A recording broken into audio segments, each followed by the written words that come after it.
ভাই তুই জানতে চাচ্ছিস এত পড়াশোনা করে কি হবে? একটু মনোযোগ দিয়ে শোন। তুই যে পড়াশোনা করতেছিস সেটা তোর পড়ার টেবিলে হোক, তোর হোস্টেলের পড়ার টেবিলে হোক, তোর ম্যাথের পড়ার টেবিলে হোক, তুই কি জানিস তোর পেছনে আর দুইটা চোখ তাকিয়ে আছে? জানিস কি?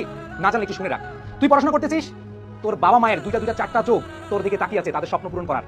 তুই পড়াশোনা করতেছিস, তোর এই পড়াশোনার খরচ চালানোর জন্য তারা ব্যস্ত থাকছে, দিনের পর দিন পরিশ্রম করে যাচ্ছে, তাদের কষ্টের কোনো সীমা নাই শুধুমাত্র তোর পড়াশোনার জন্য। তুই পড়াশোনা করতেছিস, তারা অধীর আগ্রহে বসে আছে কবে তোর প্রতিবেশীকে, তার কাছের মানুষগুলোকে বুক ফিরে বলবে যে আমার ছেলে আমার মেয়ে ভালো রেজাল্ট করেছে। তুই পড়াশোনা করছিস, তোর বাবা মা দুই হাত তুলে অজরে কাঁদতেছে আল্লাহর কাছে যেন তুই ভালো রেজাল্ট করতে পারিস।